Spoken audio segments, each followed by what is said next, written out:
Thank you, Madam Chair and member of the committee, for the opportunity to provide testimony today. My name is Jessica Vega. I'm a Senior Advocacy and Community Engagement Manager with Rhode Island Kids Count, and we are in strong support of House Bill 7689, and we thank Representative Handy for sponsoring this bill, as well as the other co-sponsors who also sit on this committee, for bringing this legislation forward to improve the Rhode Island Works program for children and families in Rhode Island. The Rhode Island Works program assists very low-income families in meeting their basic needs through cash assistance, employment services, and subsidized childcare and other essential services. This program serves the poorest families in Rhode Island and plays a critical role in supporting children during their most developmental years. Rhode Island program is a children's program. As of December 2024, 68% of the beneficiaries are children, and 39% of them are children under the age of 6.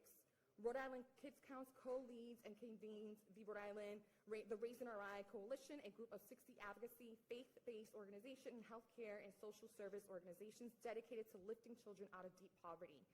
So I just want to break this bill down very quickly because it is a 4-part bill. The first one is increasing the Rhode Island Works benefits from 41% of the federal poverty level to 100% of the federal poverty level with a cost of living adjustment to protect families from inflation. Currently, the monthly benefits for a family of 3 is $865. Again, that's only 41% of the federal poverty level. While the General Assembly has made important changes in the past couple of years, including increasing the benefits twice in the past 30 years, it still has left a lot of children in extreme poverty. This increase can be funded fully through the TANF block grant and would not require any additional state dollars. Second is increasing the child support pass-through, so families receive $100 for one child or $200 for 2 or more children. Currently, only the first $50 of child support goes directly to the family, while the rest is retained by the state to reimburse itself for the benefits it provides family. Rhode Island does not contribute any general revenue to support Rhode Island Works program in over 15 years. And quickly, restore eligibility for lawful permanent residents, also known as green card holders. Currently, these families are excluded from the program that helps them gain skills and access employment opportunity. Removing the 5-year waiting period will allow families to get access to job training and employment services.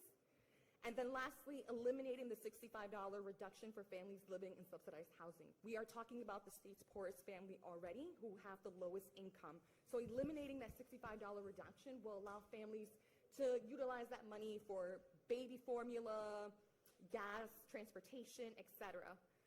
Rhode Island currently receives $95 million annually through the federal block grant, yet only 17% is actually spent on cash assistance. So I urge the Assembly to please pass HB 7689.